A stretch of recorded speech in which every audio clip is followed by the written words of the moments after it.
I'm genuinely and deeply grateful for this honor. And it is indeed a privilege to be in the company of two phenomenal and extraordinary human beings and talent, Kate Blanchett and Sir Elton John.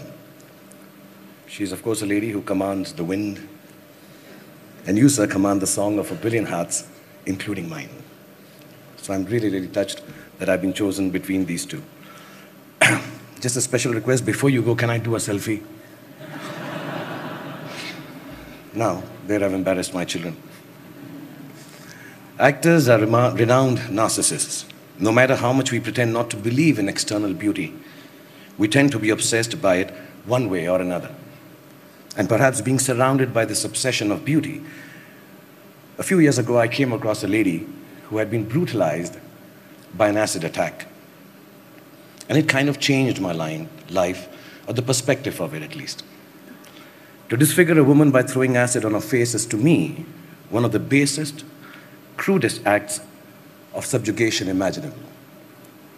At the source of it lies the view that a woman does not have the right to assert her choice, to say no to the advances of a man or a group of people.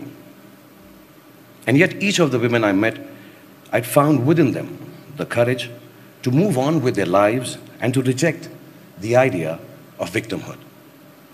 What struck me most about them was this, that what was done to them only made them braver and stronger and more able to free themselves to make the choices everyone around them was telling them they could not make, couldn't make, or should not make.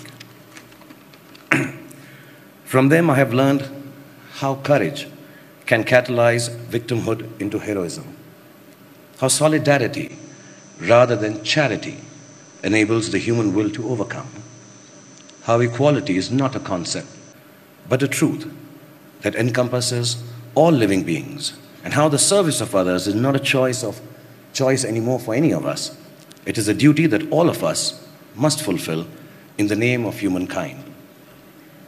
When I journeyed through the lives of these heroic women and children through the work of Mir Foundation, I experienced a complete reversal of perspective.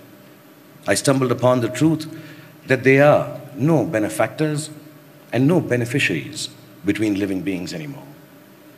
There is just a vast pool of resources, natural, spiritual, economically, technologically, that everyone is equally entitled to, but only some have gained more access to it, either by accident, as in my case, or by design and talent and hard work, as in the case of all of you present here.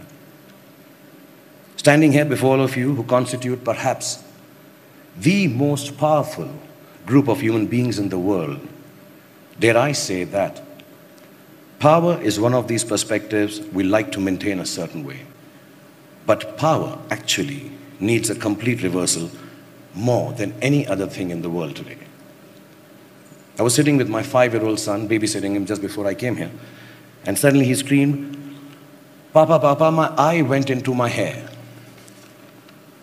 Can you get my eye out of my hair?" He didn't say, "Get my hair out of my eye," like we all believe they do. It's a bit like that when you have power, I think. You think things get in its way, but actually it's the power that is getting in the way. It gets in the way of universal access to resources because it seeks to control and enclose them. So we, the powerful, need to get out of the way, I think, to pick the barriers apart, the ones that give us names and races and colors and hierarchies. We need to get out of the way and into the work of breaking open access for each and everyone with the true sense of ourselves, not as more powerful or less privileged, but genuinely as equals. That is what I have learned from my beautifully scarred women. I'm grateful to these brave women and children who I work with for all that they have done for me, to the World Economic Forum and all of you present here today for recognizing their heroism by conferring this award and this reward upon me. Also, I want to thank my sister and my wife and my little daughter for bringing me up well and teaching me the value of requesting, sometimes imploring, and if I may add, sometimes even begging a yes from a woman instead of forcing it upon her. Thank you so much, Professor Schwartz, for having me here. And thank you, Mr. Schwartz. Thank you, Davos. Namaskar and Jai Hind. Thank you.